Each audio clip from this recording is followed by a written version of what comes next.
युनिटमध्ये आपण हा वर्कशॉप आता घ्यायचा हा. अशा पद्धतीचं Yes. आपण काम करतो. प्रत्येक युनिटमध्ये हे वर्कशॉप घ्यावं. आपण आणखीन महिला याच्यामध्ये जोडू. एनजीओज ज्या या विषयात काम करतात त्यांना आपण जोडू.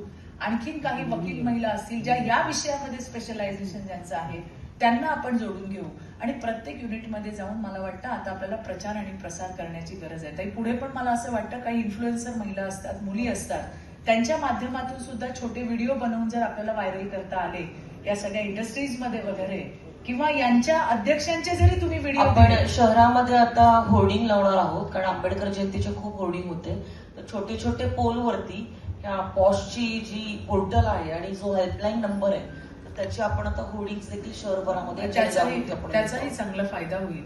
आणि मला तुम्हालाही सांगायचं आहे म्हणजे की तुम्ही फेडरेशनचे अध्यक्ष म्हणून एक असा व्हिडिओ तुमचा प्रसारित करून की अशा पद्धतीचं कायदा आहे आणि तुमचं त्या कंपनीत तुम्हाला नाही ऐकलं गेलं तर तुम्हाला शी बॉक्स आहे आणि ते तुम्ही ऑनलाईन करू शकता. तर अशा पद्धतीची इन्फॉर्मेशन जास्तीत जास्त महिलांपर्यंत पोहोचवूया, सुरक्षित ठेवूया.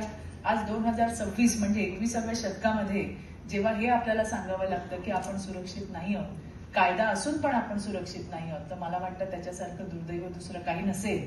आपण पाहतोय की कशा पद्धतीने या राज्याचे सन्माननीय मुख्यमंत्री देवाभाऊ यांची झिरो टॉलरन्स पॉलिसी आहे. काय काय करता येईल, जिथे जिथे असे लांडगे दिसतील त्यांना उचलायचं काम, ते पुन्हा कधी बाहेर येणार नाही याची सगळी व्यवस्था ते करतील. पण शासन प्रशासन त्यांचं काम करतंय. समाज म्हणून आपण सगळेजण आहोत. तुमची, माझी, इथे बसलेल्या प्रत्येकाची ही जबाबदारी आहे की आपण सुद्धा ज्या वेळेला अशा घटना घडतात त्यावेळेला आपण उभं राहायला पाहिजे, सपोर्ट केला पाहिजे.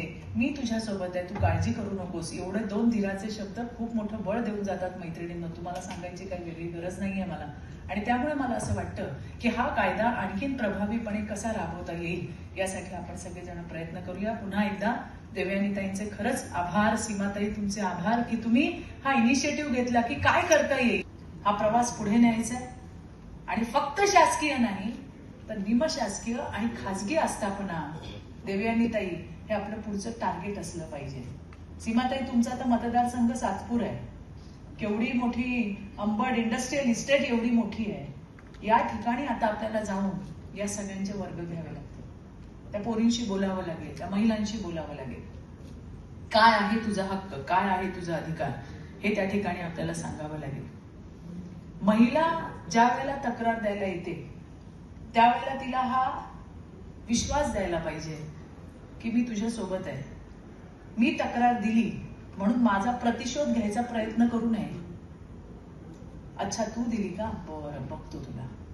मग तिला काहीतरी बदली करून टाकायची, तिला उचलून अशा ठिकाणी फेकून द्यायचं की तिला जितका जास्तीत जास्त त्रास देता येईल काही न बोलता. तो कसा बदली करून टाकणार तिची, तिला कुठेतरी लांब फेकून देणार, तिच्यावरती असं कुठलं तरी काम देणार की जे त्या वेळेपेक्षा पण जास्त काम असेल की ते थांबून करावं लागेल. तिला विश्वास दिला पाहिजे, तिचं करिअर उद्ध्वस्त होणार नाही याची शाश्वती दिली पाहिजे. आणि हे सगळं काम ICC कमिटीचं आहे. पण तेवढं सोडून आपण बाकीचे उद्योग सगळे करतो आणि नेमकं जे आपलं मेन काम आहे तेच आपलं राहून जाते.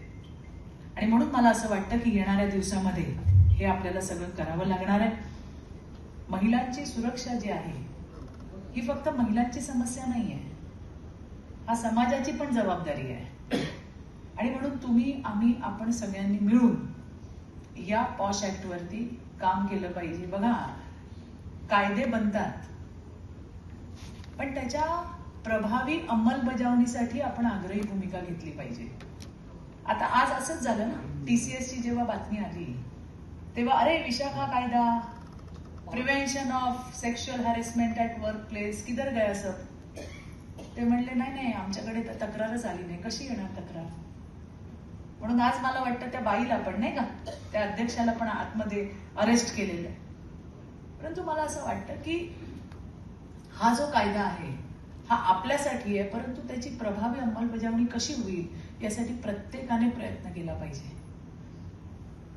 आणि मी काल येतानाच ताईंनाही म्हटलं आणि यांनाही म्हटलं की WCD आपले अधिकारी सुनीलजींना मी म्हटलं की कोणाला बोलवलंय तुम्ही. आता एचआरचं मी तर म्हणते की थोडंसं आपल्याला सिरियस व्हावं लागेल. HR ची सर्व्हिस काही 10 ते 15 वर्ष धरा तुम्ही. मेन त्या कंपनीचे व्हाईस प्रेसिडेंट आहे, 30-30 वर्ष तिथे असतात. त्यामुळे येणाऱ्या पुढच्या अशी कुठली तरी मॅन्डेटरी एखादी असं एक वर्कशॉप असावं की त्या वेळेला झाडून सगळे व्हाईस प्रेसिडेंट्स आले पाहिजेत. ती महिला असो पुरुष असो, ऐकलं पाहिजे त्यांनी की माझ्या कंपनीमध्ये काय सांगायचं चाललंय. आणि त्यामुळे मला असं वाटतं की याच्यामध्ये सुद्धा आपल्याला काम करणं गरजेचं आहे. एखाद्या बाईनी कंप्लेंट केली की तिच्याकडे आधी काय म्हणतात, फॉल्स एलिगेशन आहेत. फॉल्स एलिगेशनचा मुद्दा बनवत आपला जो मूळ मुद्दा आहे त्याच्यापासून दूर न्यायचं काम त्या कंपन्या आपल्याला कुठेतरी करतात. आणि मला खेदाने सांगावं वाटतंय, खेदाने सांगतेय मी, की ज्या आयसीसी कमिटीच्या चेअरमन बनवलेल्या आहेत तर त्यांच्यातल्याच एक एम्प्लॉई असतात. त्यांनी सुद्धा स्वतःचा जो काही कोणासोबत सगळ्यांबरोबर आपल्याला चांगलंच राहायचंय, परंतु जे आपल्याला काम दिलंय, जे आपलं कर्तव्य दिलंय ते जर आपण नीट नाही करू शकलो तर त्या कंपनीतल्या महिलांना मिळणार नाही न्याय. विचार करा, ज्या टीसीएस कंपनी मधल्या आज एवढ्या पीडिता बाहेर येत आहेत, का बरं त्यांनी कंप्लेंट केली नसेल? का कंप्लेंट केली नसेल? सुनवाईच झाली नसेल, पेपरवरतीच आणलं नसेल. जोपर्यंत पेपरवरती ऑन रेकॉर्ड तुमच्या तक्रारी येत नाही तोपर्यंत त्या एक्झिक्युशन पर्यंत पोहोचत नाहीत. आणि म्हणून याचा अवेअरनेस तुम्हाला, मला, आपल्याला सगळ्यांना करायचा आहे. मला काळजी विशेषतः छोट्या छोट्या इंडस्ट्रीमध्ये काम करणाऱ्या महिलांची आहे की त्यांना तर माहितीच नाहीये काही की असा काही आमच्याकडे कायदा आहे. मला हॅरेस केलं गेलं तर मी न्याय मागू शकते हे त्या बाईला माहित नाहीये. आणि म्हणून WCD हे एका डिपार्टमेंटचं पण काम नाहीये, हे एकमेकांशी इंटरनल आहे. मला आठवतं की मागच्या अधिवेशनामध्ये आम्ही लेबर मिनिस्टर माननीय नामदार आकाशदादा फुंडकर यांच्या कार्यालयामध्ये बैठक लावली होती आणि विषय फक्त होता हाच. पण त्यावेळेला लक्षात आलं की हे लेबर डिपार्टमेंटचं पण काम नाहीये, याच्यामध्ये उद्योग पण आहे, याच्यामध्ये लेबर पण आहे, याच्यामध्ये WCD पण आहे. या सगळ्यांना एकत्र करून एखादं स्क्वॉड काढावं लागेल. जे काही सुप्रीम कोर्टाने गाईडलाईन दिल्या, जे काही कायद्याने म्हटलेलं आहे ते जे कोणी त्याचं पालन करत नसतील तर त्यांच्यावरती कारवाई झाली पाहिजे.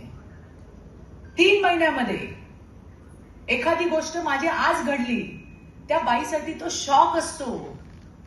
नसेल तिने त्या दिवशी सांगितली, कंप्लेंट केली, नसेल तिने 8 दिवसांनी सांगितली, तिच्याकडे 3 महिन्याचा अवधी आहे.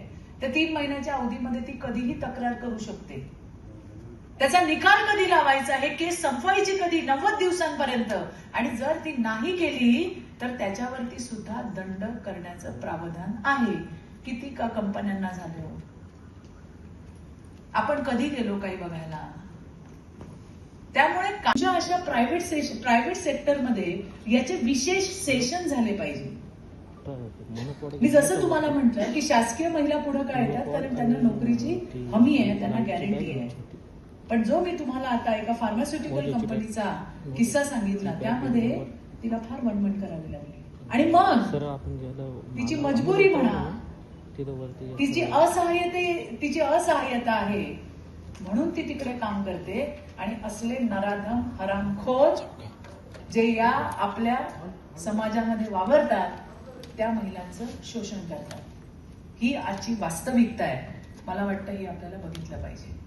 पुढे जाऊन मला हेही सांगायचं आहे की sexual harassment at work place, आता याच्यामध्ये पण अमेंडमेंट करण्याची गरज आहे. जसं आपण बघितलं की बलात्काराच्या डेफिनेशन खूप वेगळ्या वेगळ्या झाल्या, तशा आता या ऍक्ट मध्ये सुद्धा अमेंडमेंट होणं अतिशय गरजेचं आहे की आता फक्त ऑफिसच्या ठिकाणीच ते सुद्धा याच्यामध्ये इन्क्लूड केलं गेलं पाहिजे. ज्या कंपनीची वाहनं असतात, ज्या वाहनाने महिला येतात आणि जातात, त्यामध्येही होणाऱ्या घटना याच्यात इन्क्लूड केल्या पाहिजे. शिवाय व्हॉट्सअप आणि ईमेलवरचं कम्युनिकेशन, ह्या ज्या गोष्टी आहेत त्या येणाऱ्या दिवसामध्ये यामध्ये आल्या पाहिजे, अंतर्भूत झाल्या पाहिजे.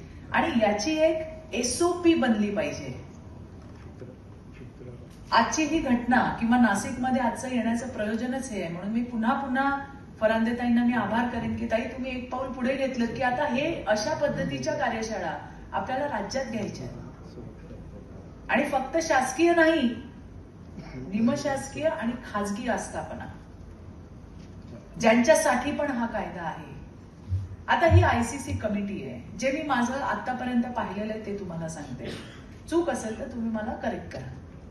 आयसीसी कंपनी माझी कंपनी असं धरा, एक माझी कंपनी आहे, मी त्या कंपनीची मालक आहे आणि मला आता आयसीसी कमिटी बनवायची आहे. तर माझ्या कंपनीमध्ये जी माझी सहकारी जी माझ्याकडे काम करते एनजीओ म्हणून एक तिला घेऊन टाकलं त्या कमिटीत. आता रोहिणी वानखेडेची ताकद आहे का माझ्या विरोधात जायची? आहे का ताकद? आहे का? जाईल का? कसा न्याय मिळेल? सिनियर मॅनेजमेंटचा इतका दबाव त्या आयसीसी कमिटीवरती असतो आणि म्हणून हिला ऑटोनॉमस बॉडी म्हणून बघितलं पाहिजे. तशा पद्धतीचे अधिकार तिला दिले पाहिजे. तेव्हा खऱ्या अर्थाने जी महिला येते तिला न्याय मिळेल. आणि मला तुम्हाला सगळ्यांना सांगायचं, आता मी बऱ्याच जणींचं ऐकलं इथे, तर मला वाटतं एक 2-3 सोडल्या तर बाकी सगळ्या शासकीय आहेत. मला तुम्हाला सगळ्यांना सांगायचंय की जेव्हा एखादी बाई येते तिच्यावरती अत्याचार होतो त्यावेळेला तिचा व्हॉइस लो असतो. ती स्वतःची बाजू फार नाही मांडू शकत. ती कधी मांडू शकेल जेव्हा आपल्यासारख्या महिला तिला सांगतील तू घाबरू नको, आम्ही तुझ्या सोबत आहोत. हा जो सपोर्ट असतो हा खूप महत्वाचा असतो आणि म्हणून तिचा आवाज बनून आपल्याला तिच्या सोबत उभं राहायला पाहिजे. असं झालं तरच या पॉश ऍक्टचा जो खरा उद्देश आहे तो त्या ठिकाणी साध्य होईल. नाहीतर बायकाच, म्हणजे हे पण आणखी वाईट आहे की त्या आयसीसी कमिटी मधल्या महिलाच, जी महिला तक्रार द्यायला येते, हे झालंय बरं का, म्हणजे मी माझ्या मनाचे श्लोक नाही सांगत आहे, त्याच हो, आणि त्याच बायका जी तक्रार करायला येते तिचं तोंड काळं करतात आणि ही बाईच अशी आहे, आमचे सर फार चांगले आहेत. याच्यासाठी नाहीये, याच्यासाठी आयसीसी नाहीये प्लीज. याच्यासाठी हा कायदा नाहीये. त्या भौरी देवीचं बलिदान व्यर्थ नका घालवू. विसरून गेलो आपण की आपण कुणासाठी इथं बसलोय. आणि म्हणून किमान याच्यामध्ये आपल्याला कशी पारदर्शकता येईल हे बघणं फार गरजेचं आहे.